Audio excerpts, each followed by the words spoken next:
তরু ভাবতে থাকে লোকটার আসার কি কি কারণ থাকতে পারে। মাথায় কিছু কাজ করছে না। তরু এমনিতে খুব সুন্দরী, বন্ধু বান্ধবী তাকে বেবিডল বলে ডাকে। কোনো ছুতোয় ভাব জমাতে এসেছে নাকি?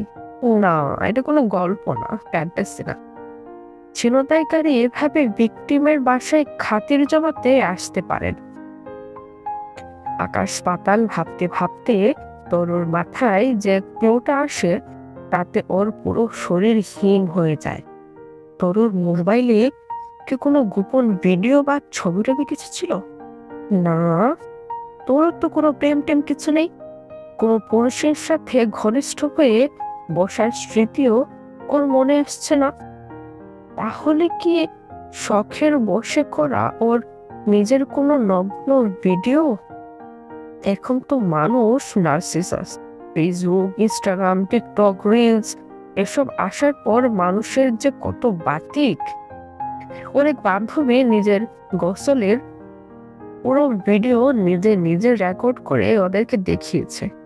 তরুণ খুব লজ্জা করছিল, কিন্তু বান্ধবীর কোনো সংকোচ নেই। নিজের নগ্ন দেখে নানার অঙ্গ প্রত্যঙ্গের গুণাগুণ বর্ণনা করে যাচ্ছিল নিজে।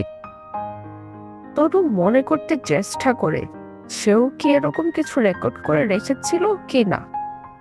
না তো, এরকম কোনো আত্মমুগ্ধতা তরুণ নেই। সেও প্রচুর ছবি তুলে ভিডিও করে, তবে সেগুলো এইরকমের কিছু না, প্রশ্নই উঠে না। তরু তাও এই ভাবনা থেকে মুক্ত হতে পারে না। তার কেবলই মনে হতে থাকে এরকম কিছু মোবাইলে হয়তো রয়ে গিয়েছিল। লোকটা তা দেখতে পেয়েছে, এখন দেখা করে ব্যাপারটা বলবে সে মেমোরি কার্ড খুলে রেখেছে, সে যা চায় তা না দিলে ভাইরাল করে দেবে। কিন্তু কি চাইতে পারে সে?